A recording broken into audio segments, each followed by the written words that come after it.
Muli magandang umaga po sa lahat. Magandang umaga, Father. Katulad ng nabanggit natin sa simula, no, the gospel, Jesus explained, no, the parable of the sower, how Jesus speaks to us through parables, mga kwento.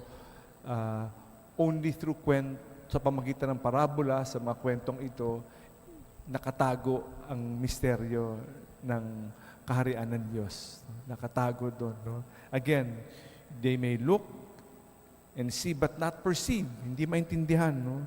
Hear and listen but do not understand, in order that they may not be converted and not be forgiven.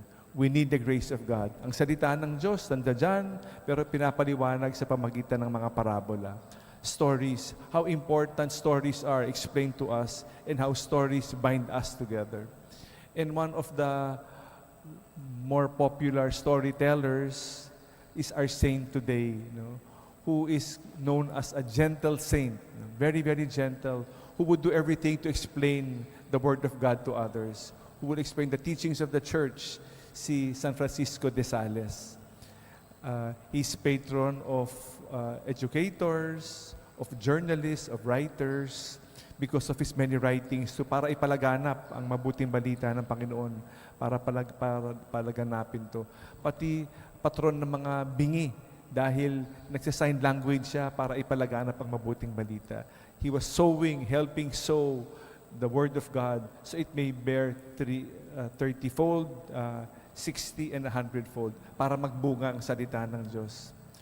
Kadalasan, ang mga kongregasyon na tinatayo, kunyari si St. Francis, nagtayo siya ng kongregasyon, and then they called them the Franciscans. We have St. Ignatius, St. Benedict, nagtayo siya ng kongregasyon. Pero itong santo natin ngayon, nagtayo rin siya ng kongregasyon. No? Ang tawag ay Order of Visitation, together with St. John de Santal. No? Tinayo nila yung Order of the Visitation. Pero marami ang nagbungang kongregasyon because of him, katulad ng Don Bosco. Ang Don Bosco ay dahil sa buhay ni San Francisco de Sales. Kaya ang tawag sa mga taga Don Bosco, yung mga tinayo ni St. John Bosco, hindi Bosconians, kundi Salesians. Kaya they are Salesians because of San Francisco de Sales. So, marami pang kongregasyon ang tinayo dahil sa kanya, no? Dahil sa pamumuhay na pinakita ng ating santo ngayon. Meron Oblates of St. Francis of Sales, meron din Missionaries of St. Francis of Sales, because of his beautiful story. No?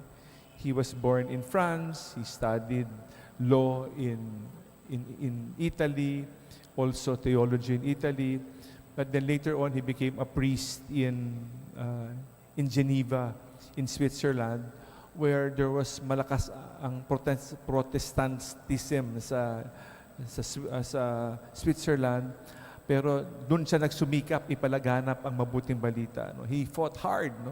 Door to door, house to house, para ipalaganap ang mabuting balita. So we thank God for this beautiful saint today, no? who truly made the Word of God, who sowed the Word of God unceasingly. That because of that, namunga ng namunga, katulad ng ebanghelyo natin ngayon. It will bear fruit 30, 60, and 100-fold. Let us continue to be faithful in trying to spread the good news in whatever way, in whatever form, like our saint today, San Francisco de Sales. May we be inspired, just as St. John Bosco was inspired to put up a congregation with the spirituality of St. Francis of Sales. Salamat sa Diyos.